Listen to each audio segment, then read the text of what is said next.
Les cannes sont enfin tendues. On exploite une pointe située sur un étang d'une centaine d'hectares avec 2 baies de chaque côté. On va vous parler des différentes stratégies qu'on a mis en place. Donc Vincent, tu peux nous en dire un petit peu plus sur ta pêche? Donc moi je suis situé sur le poste avec Alex où on a décidé d'exploiter une baie parce que le vent nous pousse les poissons dedans. Moi je pêche l'ouverture de la baie, l'entrée de la baie avec 3 cannes disposées dans différentes profondeurs, différents substrats. Une canne sur la vase et 2 cannes sur le dur. Donc voilà, le tout amorcé à base de bouillettes coupées, crochets et puis de la particule pour voir s'il y a de l'activité. Donc moi, comme l'a dit Vincent, je pêche avec lui. Je pêche le fond de la baie sur des bordures là où l'eau est de 4 degrés de plus qu'en pleine eau. J'essaie de bien quadriller la zone.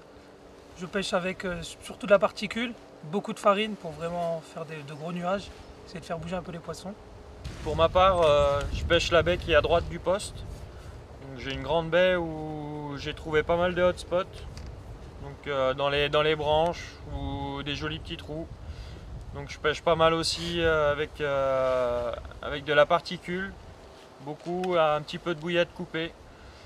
Et voilà, donc on va essayer de voir pour le restant de la session pour faire la même chose sur les spots.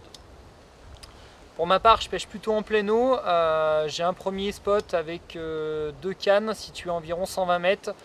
J'ai mis un peu de particules et j'ai mis 4 à 5 kg de bouillettes le premier jour pour voir si les poissons rentrent sur le coup.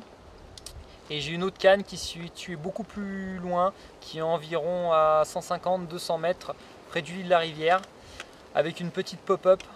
L'eau est relativement froide, on a un vent du nord plutôt intense, donc je pense pas que les poissons se nourrissent beaucoup.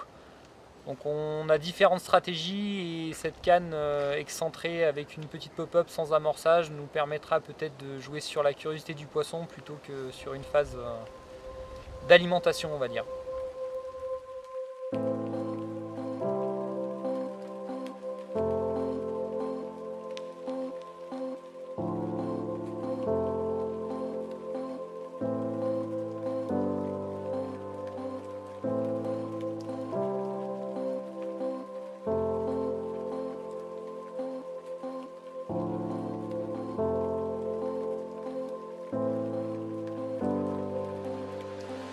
I always seem to make the same mistakes. Too quick to fall, too fast to push away, away. I miss the warmth of your touch and your embrace. No one ever made me feel so safe, so safe. Slow down, don't forget me now. I don't wanna fade out of your memory, your memory. Hold up, I know I had my doubts, but I want to fade back into your memory, your memory, your memory.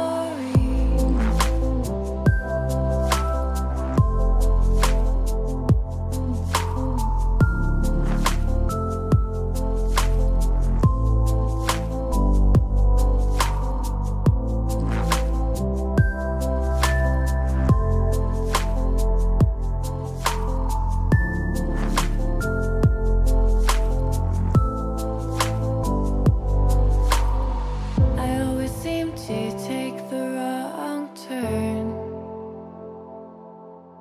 repeating history. When will I learn? I learn. I miss the way that you smile when you look at me.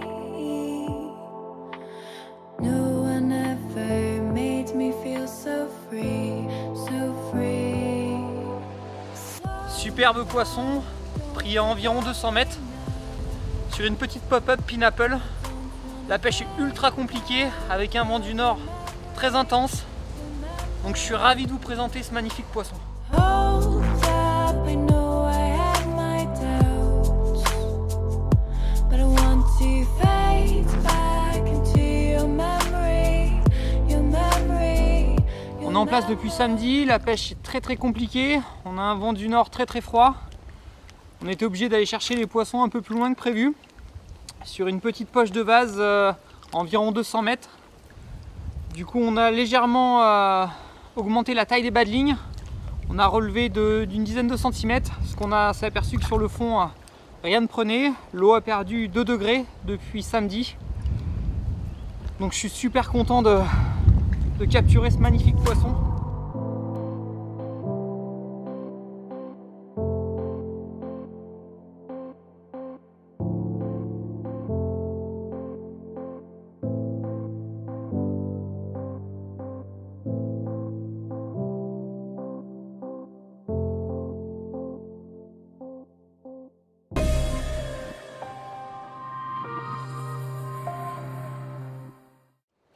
On va vous faire un petit focus sur les supports éco-sondeurs.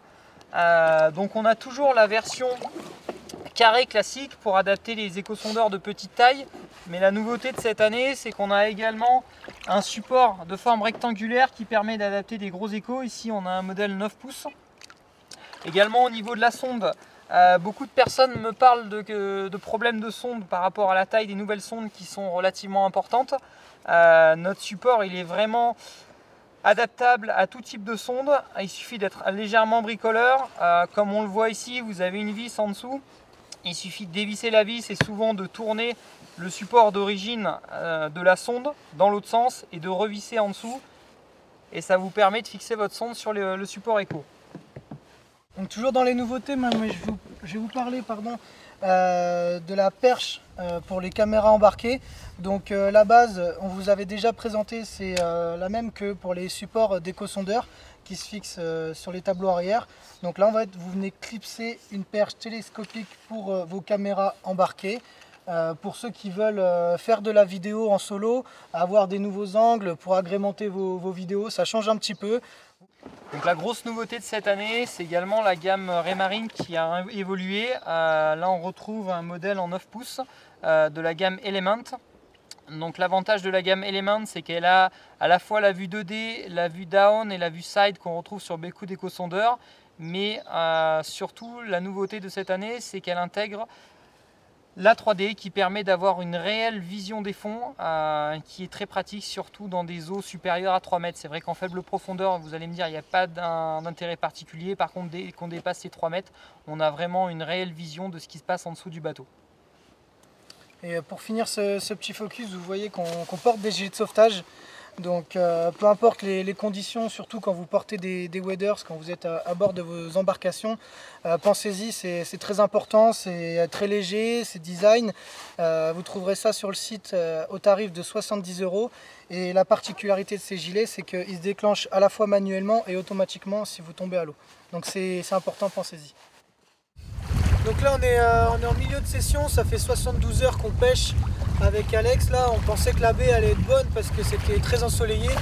Malheureusement le vent du nord et d'est souffle et refroidit vraiment la température d'eau. On a perdu 4 degrés. Donc là pour les dernières 48 heures on va essayer de revoir notre stratégie et de changer pour pouvoir toucher un poisson, parce que de l'autre côté en pleine eau et dans la baie qui est un peu plus abritée, ils ont déjà touché plusieurs poissons. Ils sont à 4 maintenant, donc on aimerait bien aussi que ça touche de notre côté. Bon, on va carrément changer la stratégie comme l'a dit Vincent, on va essayer de retirer toutes les cannes à la bordure, on va bien essayer de quadriller la zone en pleine eau. On a vu des poissons en pleine eau, on a trouvé des bons spots en pleine eau. Maintenant il ne reste plus qu'à croiser les doigts pour essayer de toucher un ou deux poissons. Là on va remettre des nouveaux montages, des nouveaux appâts et on va aller retendre les cannes.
Voilà ce joli poisson pris sur l'amorçage à Johan.